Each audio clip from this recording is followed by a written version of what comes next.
Hello everybody and welcome to the channel. If you're new here, please click on like and subscribe. If you've been here before, welcome back. Today I'll be building an outdoor table, just a small table to go between a couple lounge chairs. I've got a leftover piece of 2x8 here and some leftover fence pickets. So we're going to make it out of that. I'm going to make my legs out of this and my side pieces. I'm going to use the fence pickets for the top and the bottom shelf, and then the fence pickets for the trim around the top of it also. Now I'm going to cut my legs out of the 2x8 material here. I'm going to rip these down to 2 inches wide a piece. So it's 2x8. I can get 3 legs out of each section I cut out, but I also need cross members too. So I'm going to go ahead and cut 2 of these sections out of this piece of wood that are 15.5 inches long.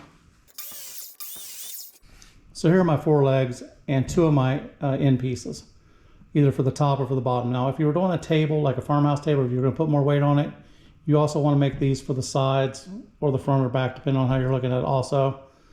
Since I'm not going to put a whole lot of weight on this, and this is for outdoor furniture, I'm only going to use the tabletop and the trim pieces to hold the sides of it together. For what I'm doing with it, it'll be plenty secure. So my next cut, I need 2 pieces, 2 inches wide, and I want to make them 10 inches long. Now I got 10 inches because the boards are going to be 2 inches wide when I cut the legs down. So that's 10 plus 2 on the left, plus 2 on the right, that's 14. I've got a 16-inch top.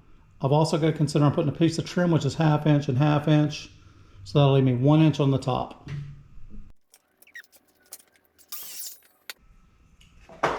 And again, we'll cut this into 2-inch pieces. So I'll have my 2 pieces out of this 1 piece of wood. All right, so I'm getting ready to tear these down and rip these down to the size. I have not planed these or done anything like that to them. These are just how they came from the store. I need a good straight edge on here.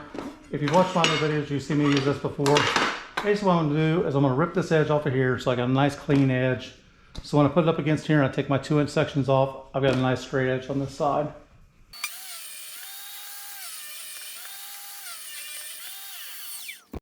Now on a side note, when you're ripping the edges off of boards like that, if they're standard 2x4 lumber, if you cut them a little bit thicker than what I did, you can actually use these pieces to make those little crates you see at Lowe's, Home Depot, everywhere they're getting 20, 30 bucks for. All your scrap material you could be using to make stuff like that. I cut these really thin just because I've got tons of these around, so I don't really want any more. So now that I got a straight edge on the side here, I'm going to set my blade up to cut my 2-inch width boards. Now the reason I used that steel piece or piece of aluminum was to get a nice straight edge on the board. I don't know if you've seen the other videos I've done. Other people do it too. Some people use like an I-beam level. Anything basically to keep your board nice and straight so you get a smooth edge. If for some reason your board has a warp or something in it, sometimes it can tend to follow the blade and you end up with the same warp in it. By pushing that piece of aluminum, steel, I-beam level, whatever through, at the same time that makes sure your 2 contact points at the end of the board are constantly touching something, so you can't get any flex in the board. You'll get a nice perfect edge on this side every time.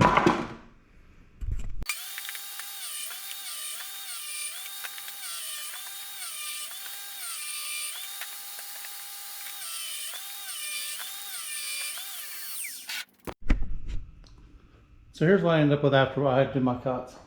I've got my 4 legs here. I've got 3 of my side pieces, and I had 2 extra pieces left over from the leg cuts. Now I use 2-inch wide boards all the time, so that's not a problem.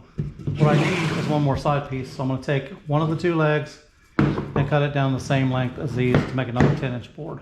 That'll give me my 4 pieces for my side. So I've got 4 legs and my 4 side pieces. So I'm just going to separate these out into 2 little sections. Top, bottom, top, and the bottom. Now your shelf height at the bottom, you can make whatever you want. Doesn't matter to me, whatever if you want more space underneath of it, less space underneath of it, you can put that where you want it. But that's basically what we're gonna have with for this direction. So I'm gonna put pocket holes in these. If you have a better side or a worse side, it doesn't really matter on this because we're gonna put trim on it. If you're not gonna put trim on the face of yours, because you don't have to put the trim on it, just makes it look a little better. Just make sure your better piece of wood's on the outside. I'm just gonna mark these boards because it's a habit, so I know where I'm going to drill at. Again, you don't have to do that. 2 holes on each side.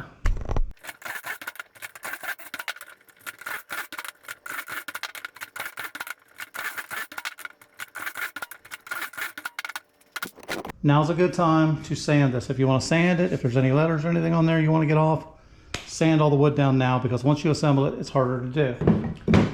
Again, I'm going for just a rough, rustic look, showing you how to do it. So I'm gonna put it together just like it is. And I'm gonna assemble these with just tight bond and deck screws. I'm gonna do my top first because it's easier to flush out and make straight. When I do my bottom, you can do it a couple different ways. You can adjust the height you want. If you want to raise this up a little bit, you can put a little piece of 1/4 inch underneath there to raise it up a little bit. You can make it flush, you can inset it, however you want to do it. So I've got a clamp here. The clamp is just going to hold this in place while I put the screws in. I'm just going to eyeball it to about where it needs to be. I'm going to glue both ends of this really good. Again, use some sort of premium treated deck screw if this is going outside, it's going on a patio or porch. Probably won't matter as much, but you definitely want to use outdoor screws if you have them. They do cost a little bit more money though. So again, I'll put this in here.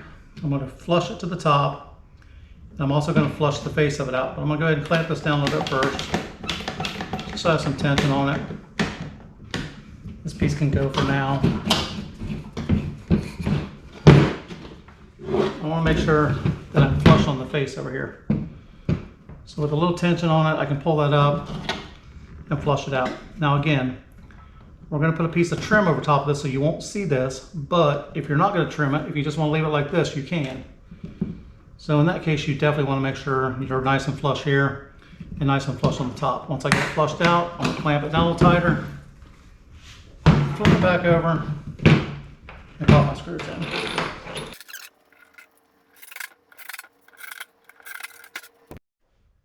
Now just in case somebody asks, yes, you can check these with the square on the inside edge, which I'm right on the money. But in this situation, again, outdoor furniture doesn't have to be as pretty. This block here, since it's exactly the same as this block, is going to flush you out, whether you want it or not.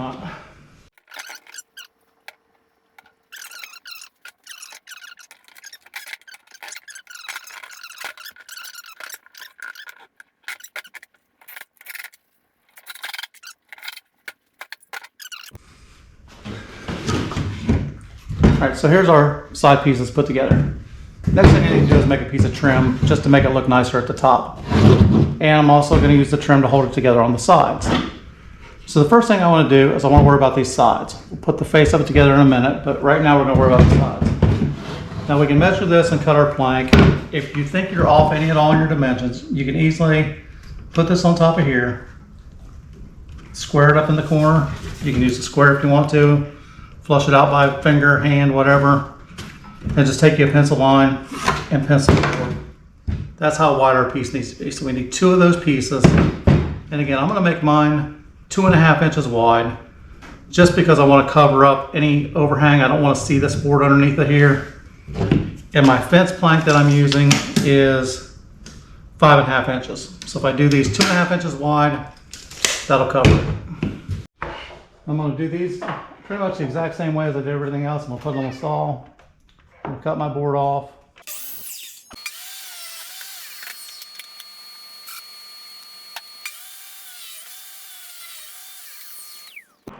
So I've got my trim boards here and I've got glue on them because this is take 2, in case you couldn't tell by the glue already on the board. I'm going to go ahead and put this on here and flush it out with my fingers. If you want to take a square or something, you can do that, or a straight edge. So I'm going to take a clamp and clamp this in place to keep it from moving around on me while I put a couple screws in it.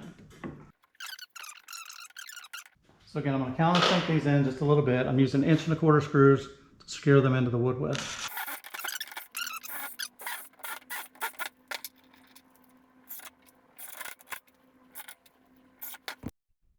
So I'm going to remove my excess glue.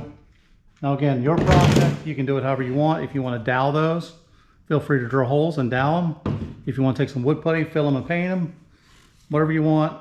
Again, I'm just kind of showing you how to get it together. If you want to make it fancier, you can do that however you want to.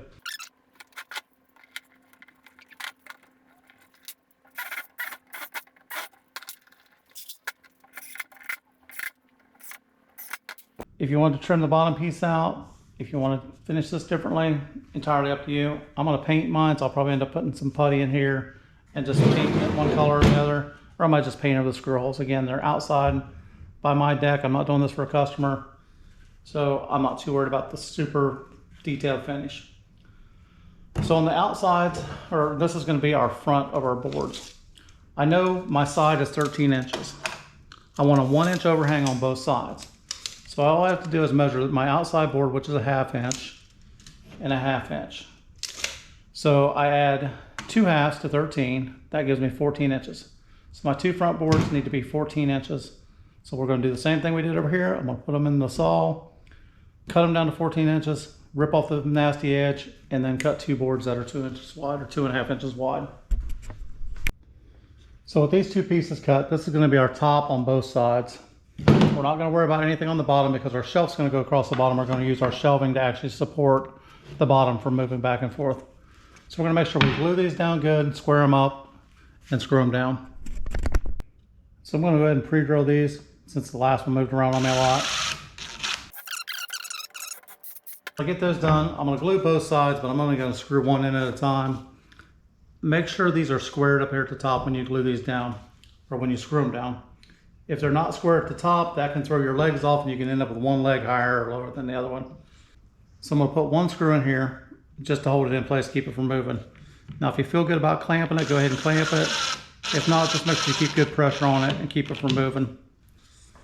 Once I get that in there, I'm going to take a square and I'm going to actually square up my edge to make sure I'm going straight up and down. Because again, if you get this off, what will happen is you'll end up with one leg higher than the other and your table is going to wobble all over. Once I'm square, I'm going to put my other screw in.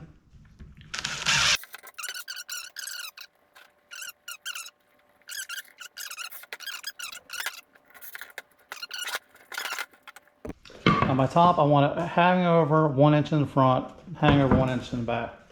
I don't want these boards snug tight together. If you want to put them tight together, you have to figure out your width. So what I'm going to do is I'm going to cut these boards 16 inches long, and I'm going to rip them down to 5 inches wide.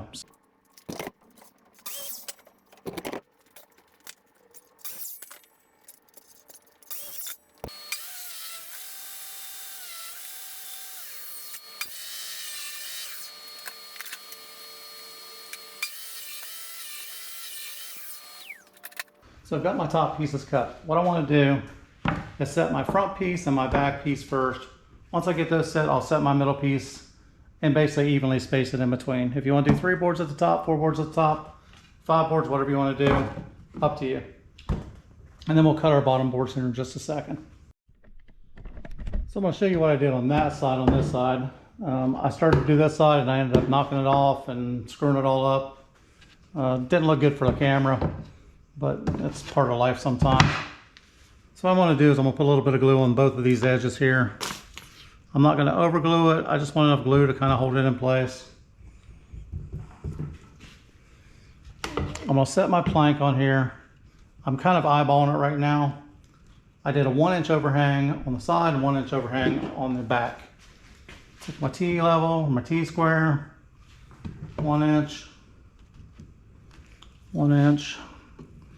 Kind of like just setting up any other tabletop. Clamp it down. Make sure it doesn't move because it's got a good tendency to slide left or right with the glue on it. Once I get it snugged up, double check it. 1 inch, 1 inch. Pre-drill, make sure you don't drill on the outside edge of your board and you don't want to hit the face board. So these two are going to look like they're in a little too far, but they're not.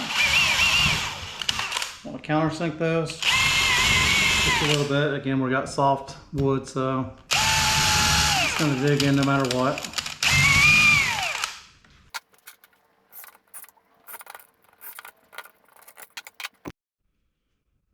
Now our middle, of course, is going to be pretty simple. Basically just put this in here. You can measure it. I'm going to eyeball it.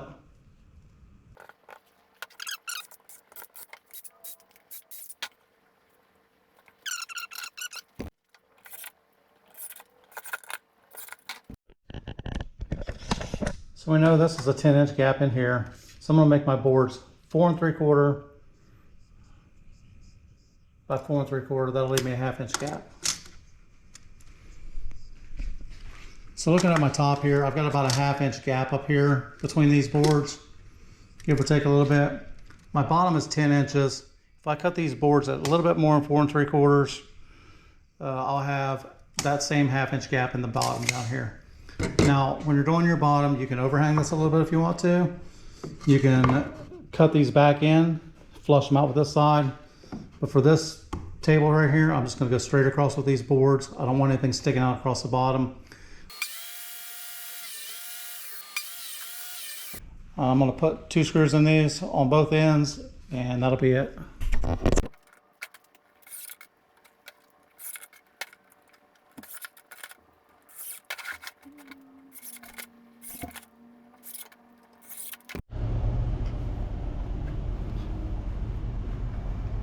So that's our unfinished table. Again, finish this how you want to. Hopefully that gives you some ideas.